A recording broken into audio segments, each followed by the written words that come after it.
Oh, there we are. Hey, Khan. Can you hear me? Can't hear you.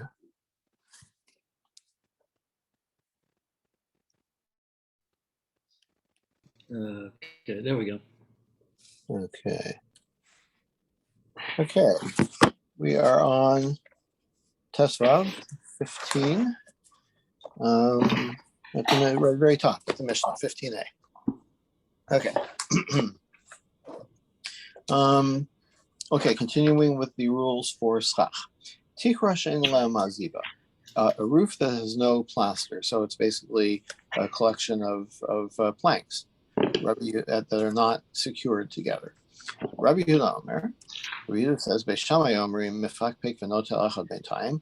What you do is you loosen the boards and you take one out from, like, you take out alternate ones, one between every two. Beis Hillel Omrim, Beis Hillel says, mifakpek oh notel echad b'intayim. You do either one. Either you like loosen them a bit, or you remove alternate boards. That's Rabbi Yehuda's view of the dispute between Beis Shammai and Beis Hillel. But Omer, no talachas time Rameir says no, loosening doesn't help. The only thing that helps is you remove some of it. Okay, so let's analyze. The Gemara will analyze these different positions. Was Rabbi Meir a contemporary of the Shammai? No, I don't think so. No, I don't think so. Rabbi Meir is a Tana, right? And this is Beis Shammai and Beis Hillel. So further down the line. So Bishlam and Beis Hillel. So I understand the view of Beis Hillel. Tamayim mishum tasav lamin asay. Why do you have to? Why do they say that either one is fine? That shaking, loosening the boards or removing them. So that's consistent with the idea of tasav lamin asay, that you have to do an action to make it into a sukkah. So if you have an existing roof that you never intended for a sukkah, that's no good. You have to do something. So either loosening or removing some boards would do. Although, like, I don't quite get it. Like, it seems to me like removing boards doesn't do anything to the other boards, but at least you're affecting the cover of the space somehow. So, I say if you're loosening it, then that's doing an action. Or if you're removing some of the boards, that's also an action. So that makes it asui. That makes it taseh. That means you did something to make your schach. Beis Shammai might time out. Why do you need both? According to Beis Shammai, if the reason is because of you can't have a pre-made thing, you have to make it for a sukkah. So either one of those things should be sufficient. There's another possibility. Maybe the rabbi said, don't use this ceiling, this unplastered ceiling, the ceiling made up of boards, because people will think that any kind of roof, like it was a pre-existing roof, so people will think that you can use a roof, and that would be incorrect. So by even if you loosen it, that takes care of tasav lamina asui, but you would still have to remove some of the boards so that people will easily recognize, oh, this is no regular roof. This is a temporary sukkah roof.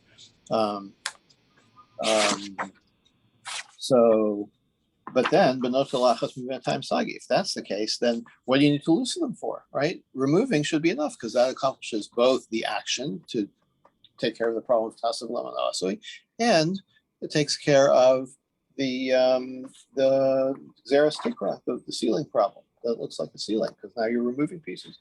Why answers the olam mishum xeris tikra? Really, the reason is because of this decree about not using things that look like a ceiling. This is what they're saying. Not that you have to do both, but if you just loosened it, that's not enough. You have to do the second thing. But it doesn't mean that you could do that. It doesn't mean that you need to loosen it. Really, you could accomplish it, as we said, by just removing pieces. Loosening isn't sufficient. That's what they're saying, that you have to actually remove some of it. If you loosen them, time in. If you remove some, then you're good. Low. But if you don't, then loosening doesn't accomplish anything. It's only the xeris tikra that we're concerned with. So Gemara says, how does that square with the end of the Mishnah? That's what Rameir says. So what's Rabbi Yehuda saying? That clearly the Mishnah delineates a dispute between Rameir and Rabbi Yehuda about how to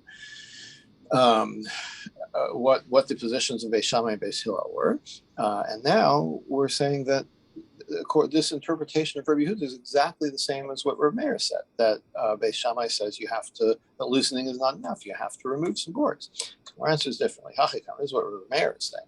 He's saying this is not only the position of Beis Shammai, it's also the position of Beis Hillel.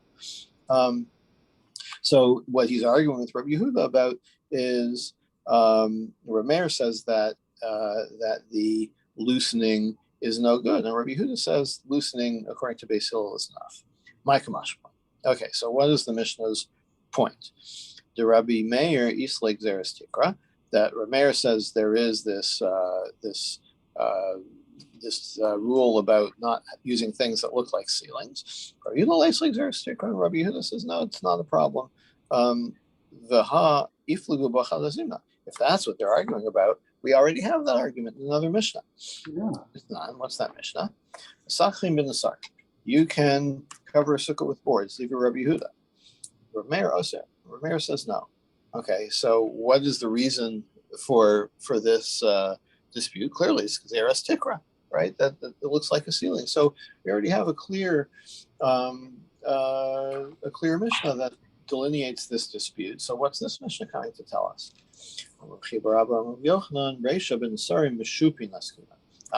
The other Mishnah is talking about boards that are planed or that are smoothed out, and apparently this means that they are less than 4 tvachim. So if you go to Home Depot and buy a 2x4, it's not actually 2 inches by 4 inches. A finished board is actually a little bit less because it's planed to smoothen out the edges. Right. Umishum xeris. And so why is that no good? Mishum xeris kelim nagaba. Rameir says, why can't you use that? Because it's not considered a kli, but it's too close to being a kli, right? People will think of it as a kli, right? Because once it's been finished, then it's used in construction. And it can become a kabel tuma. This is what we were talking about yesterday. Yeah. So he's not saying that a finished board is makabel tuma. He's saying that people will mistake it for something that's makabel tuma, and then they'll go ahead and use other things that are makabel tuma, right? So xeris keli, right? Because you might come to use, as a result of using this finished board, you might come to think that using a kli is okay. Okay. All right, so that's why we have two different Mishnahs. The other Mishnah is talking about finished boards, and the point is xeris kalim, and our Mishnah is talking about xeris tikra, that regardless of the kli status of it, even if it's unfinished boards, you can't use a ceiling, it's a pre-existing ceiling. Okay, but the Gemara says not happy with that explanation. Rabbi Yehuda Marav the Amar Sikha Bechitzin Zacharim Kshe Rabbi Nikevos Psula. We had a Mishnah the other day that said if you use the shafts of arrows, so if it's a male shaft, it's okay. If it's a female shaft, it's not okay because it has a hollowed out section and it's like a cleat. V'lo gazer Zacharim Atu Nikevos. There we don't say, oh, people will look at an arrow shaft and say, oh, arrow shaft, isn't that a cleat? And not recognize the distinction between male and female arrow shafts. So a parallel situation here is like, why would you say that the finished boards are too much like a cleat if you don't say that about the arrow shafts? So now the Gemara has a different explanation of the argument between Rabbi Meir and Rabbi Yehuda. Certainly, the beginning of our Mishnah is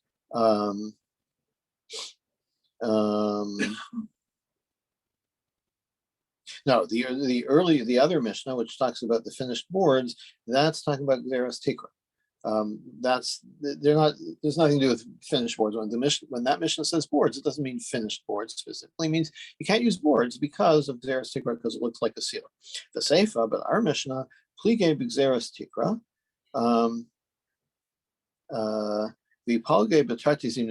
our Mishnah is also the same thing. So you ask, why do we need both Mishnahs that make the same point, that describe the same argument? Say for Rabbi Yehuda de Kamer Leila Rabbi Meir, because there's a continuation that of this Mishnah that Rabbi Yehuda pushes back to Rabbi Meir. Amai kasart ben sarim mishum xeris tikra. Oh, Rabbi Meir, why did you say you can't use boards? Because it looks like a ceiling. So hi svar lebeis shammai hudislahu ubeis hillel agazre. But that I think that's only a beis shammai concern. Beis hillel doesn't have that concern. Rabbi Meir, and then Rabbi Meir says, so really it's the same problem, which is Xeris Tikra. But what's going on in our Mishnah? Our Mishnah is specifically there to discuss the different views of Beis Shammai and Beis Hillel, whether they are concerned with Xeris Tikra. So the other Mishnah is concerned with, is there Xeris Tikra? And this Mishnah is concerned with whether Beis Shammai and Beis Hillel think about Xeris Tikra. And they both don't think it's a problem? So no. So according to it depends. So Meir says that both of them think that it is a problem, and Rabbi Yehuda says no. Only Beis Shammai thinks it's a problem. Rabbi Meir doesn't think. Beis Hillel doesn't think it's a problem. Okay. Now, so we said earlier that that Rav said that that what kind of boards are we talking about? The only boards with a problem are those that are 4 tefach wide or more. Rav Meir Isleg Xeris Tikra. In that case, Rav Meir would say, "Oh, these are wide boards. This is like a ceiling." For Rabbi Yehuda Isleg Xeris Tikra, Rabbi Yehuda would say, "No, There's no problem of we're not going to be concerned about that. The people will think it's a roof." So that's fine according to Rav. Shmuel, who says that we said the other day, he says that what the argument about is boards that are between 3 and 4 tvachim wide.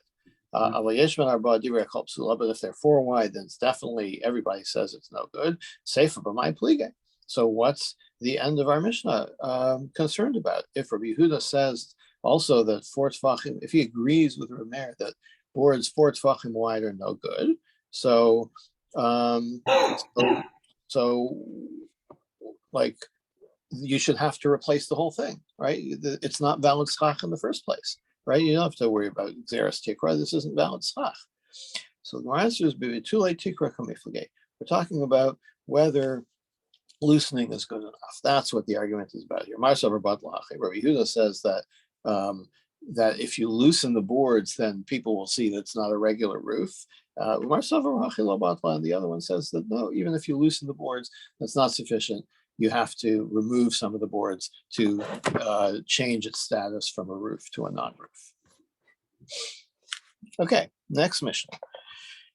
Hamakara sukasa b'shputin or baruchos hamita. What if you use for schach, you make spits, which are metal rods, right? Or bedboards, the sides of a bed.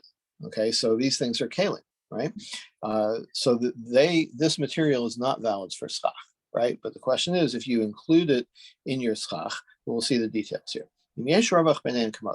If there is space between them, that is as wide as the things themselves, right? And you fill that space with regular good schach, right? In other words, at least half of the space is covered by good schach, and half or less is covered by bad schach, by these metal rods or sides of the bed. So then, shera, that's good. But otherwise not, right? If there's more metal rod than good schach, then your sukkah is no good. Hachotit begadish lasos l'sukkah in a sukkah. This is we saw this mission the other day. If you hollow out a haystack to make a sukkah, that doesn't count. And we saw the other day that there's two possible reasons. Either people will think that this is the way they used to make storehouses out in the field. So people think, oh, a storehouse is good for a sukkah, but not realizing that this one would only be good because it has hay on top, right? But if it had some other invalid schach material on top as a storehouse, it would not be valid. So people might get confused about that.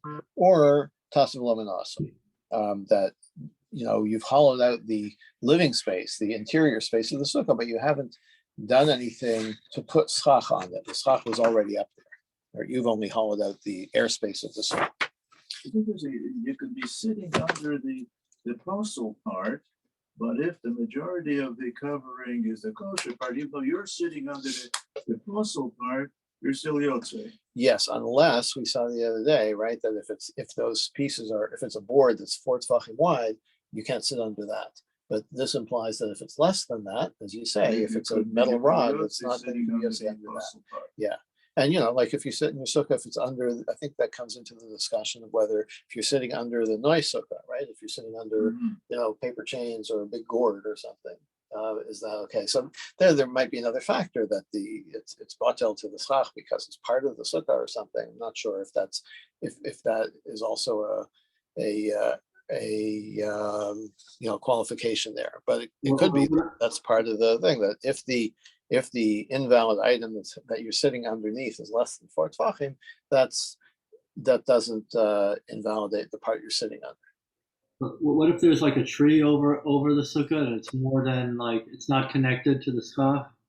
You can't. Right. So that's I believe is definitely a problem, but how does that relate to all this? Well, it relates because it doesn't. No, I understand. I understand how it relates, but I'm just thinking aloud. How does that figure into our discussion of tree overhanging the sukkah? So I definitely feel like that's a bad thing because we always look out for it. But I think that would be like. It would be like the metal rod, wouldn't it? Oh, it's question is that like the metal rods or? Well, something that is still attached to the ground is not a valid sukkah material, schach material. Right. So no, the tree overhang is not a valid schach, but how does that mix in with the schach? So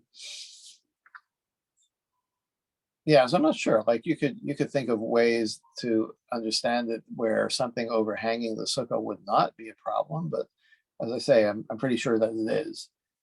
Right, so, but it wouldn't validate the sukkah if there's necessarily. It would just mean maybe you're not yotze if you sit underneath the part underneath the tree. Yeah, underneath the tree parts. Yeah. Maybe. So in my childhood sukkah, it was built like part of the edge of the sukkah was underneath the roof overhang. So we always had to be careful to sit on either close to the table on that side so that you wouldn't be under the roof overhang, or sit on the other side of the table so you definitely wouldn't be under the roof overhang. But the part under the roof we considered a problem. Right. But exactly what part that, what rule that violates, I'm not sure. Okay. All right. Okay, like what's the idea that it has to be, clear up to the sky? Like you might say that if the tree overhang or the roof overhang is like 10 amos further away from the slach, maybe it shouldn't be considered a problem. Yeah. But I don't think that's our practice. Okay,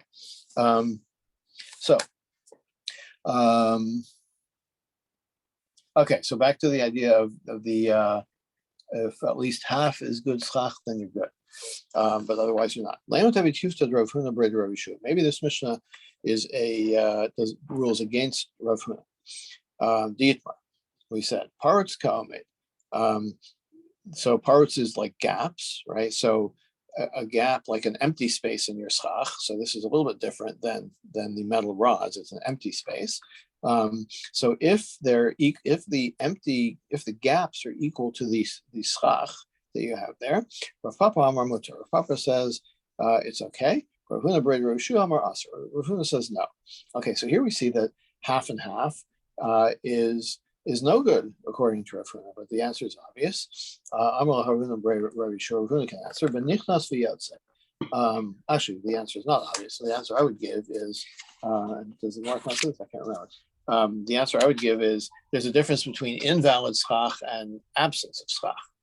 Okay, maybe we'll come to that, I'm not sure. But here we have a different answer.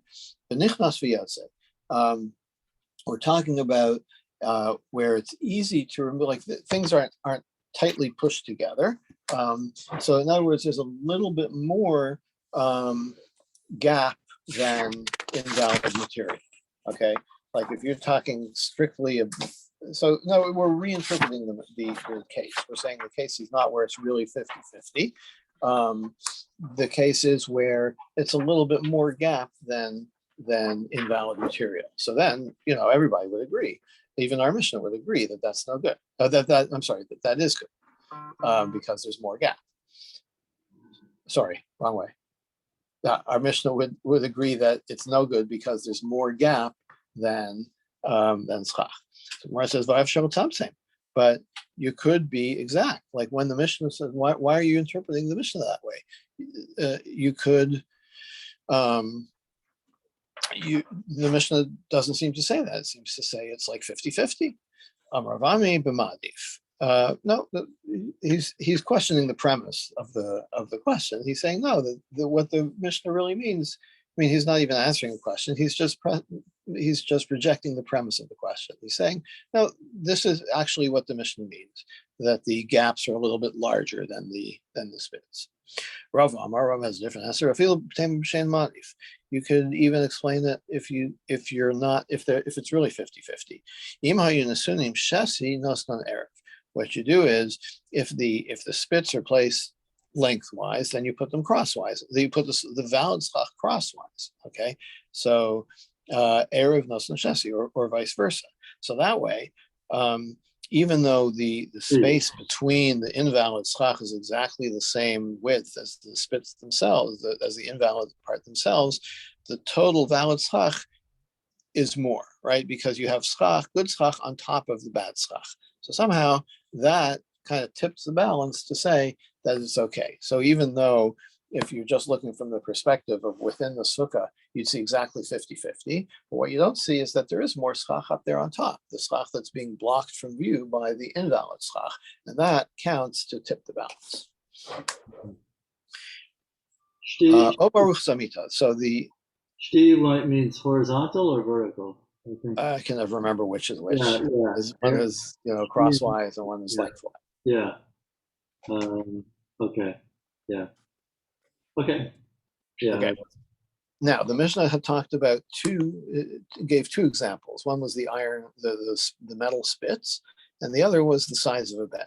So now let's talk about the size of the bed. That's also a kli, right? So maybe we can get a support for Ravami. What is that? Sukah belai kelim psula. If you use worn out clothes, like the fabric from worn out clothes, that's no good, right? Now, if it's worn out fabric, it's not a kli anymore. But the implication is that since it was originally a kli and it could become tame, then it's susceptible to tuma. Then even once it wears out, it still can't be used anymore as schach. So isn't there a parallel between that and the sides of a bed? This used to be a bed, and now it's just a piece of a bed. So the fact that you can't use it, doesn't that imply that a former kli can't be used? So is this a support for that? Does this demonstrate the rule that a former kli cannot be used, even if it's worn out? So the Gemara says not necessarily Kedamar Chanan Amar Rebbe, Ba'arucha Ushtei Karayim B'Ktsara Ushtei Karayim. Ba'arucha Ushtei Karayim B'Ktsara Ushtei Karayim. We're talking about the long side with two legs or the short side with two legs. Okay, so in other words, this is actually taken from another Mishnah. But we're going to apply the same thing. Hachanami barucha shtei krayim b'tsaru shtei krayim. That it's still kind of the bed is not completely disassembled. It's only partly disassembled, and since it's only partly disassembled, it still has legs attached to it. It's still considered a kli. Maybe that's what our Mishnah is talking about. So that wouldn't apply necessarily. You wouldn't apply the same rule necessarily to worn out clothes, which are definitely not a kli anymore. Okay, with this, what our Mishnah is talking about when it says that may still be a kli, and that may be the problem. That may be the reason why it's not valid stock material. Okay. Now, where did we get this phrase, this quote that we're talking about the long side of the bed with two legs or the short side of the bed with two legs? Where's that from? In this following Mishnah. Mita mitamas chavila. A bed is a kli and it can become tame if it is together. Chavila literally means if it's bundled together, but like if it's whole, right? If it's a whole bed. Umitaheres chavila. But if it's and it can become tahor only as a unit. In other words, you can't take it apart and take it to the mikveh in pieces, I guess. What is that? But if you take it apart, doesn't the tuma go away? Like you disassemble it? But maybe not if you leave the legs on, right? Only if it's so, as we'll see in a second. That's exactly like if you break a vessel, right? The tuma goes away, right? Yeah. So that's exactly the point, right? That we're going to demonstrate how does this only make sense if you still consider it a kli when it's taken apart, and how could that be if the legs are still attached to the different pieces? Okay, so that's what we're going to say here. But the rabbis say it can be even in pieces. It can become tamei with tarasavar. I mean, even in pieces, it can be made tahor. So, mind you, what are these pieces? This is what we were saying before. The long side or the short side, but with the legs still attached. So that's when you can have a piece of a bed that's still a kli, and that's what they're arguing about. So we're going to use the same. We use the same idea to explain that our Mishnah is talking about the same thing. So it's still a kli, even though it's taken apart. Now, my chazah. So the Gemara says, "Well, what is this? What's this about? Like, what's a half a bed good for? Right? How do you say that it's still a kli just because it has the legs attached?" Which half are we talking about? How are we dividing this bed? How are we dividing it? So it's either the long side with two legs on it. So imagine, you've got. I cut it in half from the long side. So or the short side. Either way, if there's still two legs attached to the piece that you're holding, that you're dealing with, then that's still a kli. And you want to say, well, why is that? You can't really use it. I mean, it's yeah. So my chazir, what can you use it for? Why is it a kli? So my answer is because you could the half without legs, you could put on top of something else, lean it on the wall literally. But let's say you have like a wainscoting around your wall, a little ledge, right? So you could use that to support the legless side of the bed. That's why this bed with only 2 legs left is still a bed, because you could still use it if you found something to support the other side with. And then you could sit on it. Umishda ashe, or you could actually set up like a hammock or something. Use ropes between this piece and the wall, so it's still got some height, even though it only has 2 legs. So you could use that to like set up a hammock kind of thing, which I like the first one better. Okay. But either way, since you can use it as part of something that you can sit on or lie down on, you can it can become top. This shows that I just looked it up. Shti is the lengthwise, and Erev is the horizontal. Okay. Okay. Kufa. The warp and the woof. Sorry? The warp and the woof. Warp and woof. Yeah. Now you know which one is which of those? No. Not so much. Okay. We're definitely lacking in our knowledge of weaving. Well, we really should know. Okay, shti is the up and down, but actually thinking of it in terms of the bed is an easier way to think of it, right?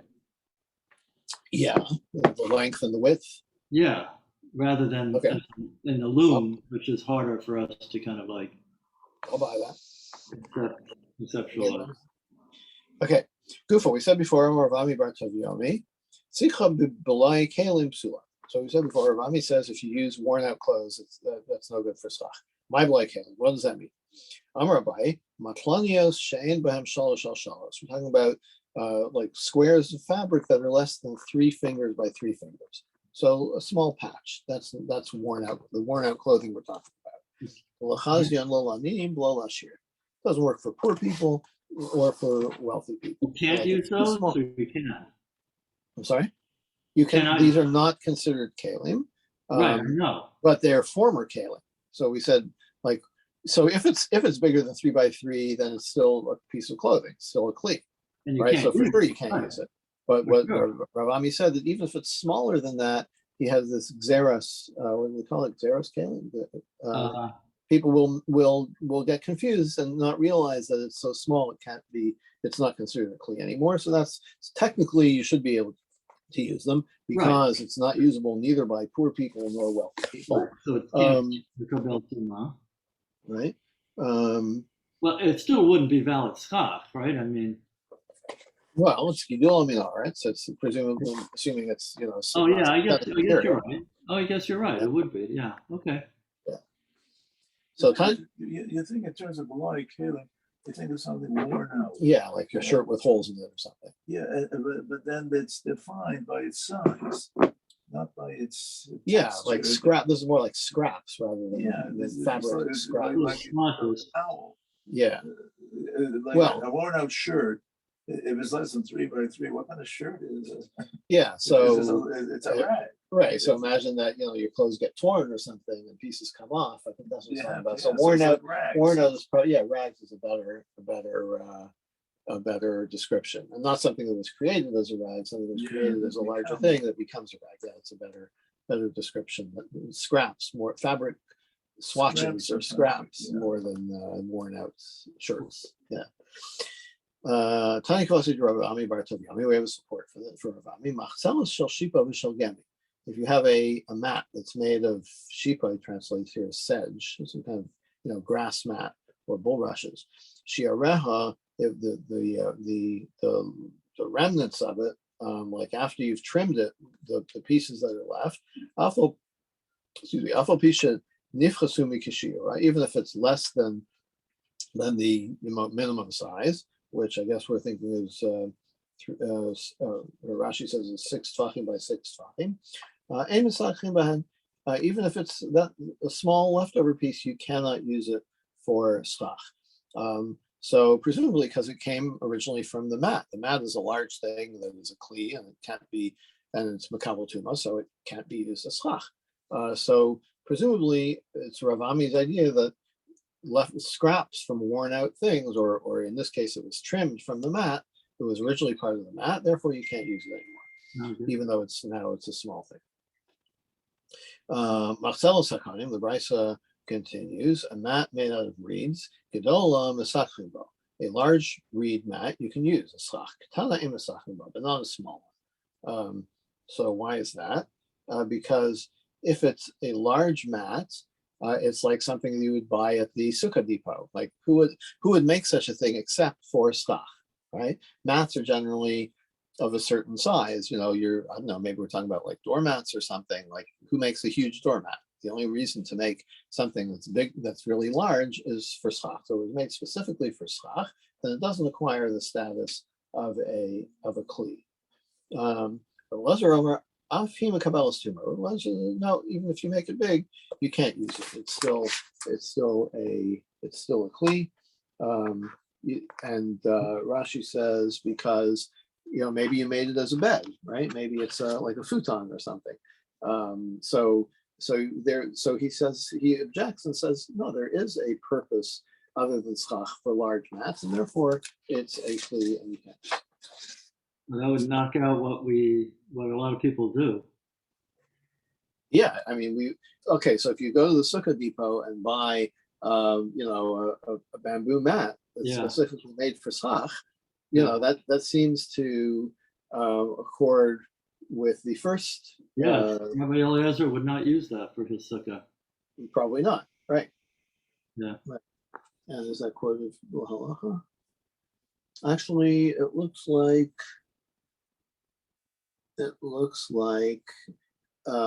quote Rabbi Eliezer halacha, but you could say that even according to Rabbi Eliezer, if it's specifically made only for a sukkah and it's not suitable for any other purpose, then he might agree. It is. Those things are suitable for other things. I mean, you could lie. Okay, so use it as a mat in your. So I remember when I was a kid, I think the prevailing opinion was that these are no good, and then somehow it became kind of standard to use. And I'm assuming that the fact that that they're manufactured specifically for this one purpose, maybe that is now, as you say, Hanan, it's like, so what? Like, so they sell it as a schach mat, but you could use it as a mattress also. So yeah, but so I don't know the answer. Good question for your local Orthodox rabbi. The test is if it's liable to mikabel tuma. If that's the criteria, then why does it even matter what it's made for? Is it a kli or not? It's not a kli. That's as far as it goes. I'm not sure if it is. Yeah, so I'm not sure about that. If it's made, maybe it's made in such a way that the average person would only use it. It's a good question for halacha. I don't know. It's I'd be interested to know. Talk to your favorite posek. Maybe we should stop here or something. Yeah, let's maybe go on to Mishnah. Yeah, we can stop here. Okay, it's almost 9. So we're halfway down the page. Okay, so we'll pick up here tomorrow. Okay. Thank you, Dov. Okay, have a good day. Okay.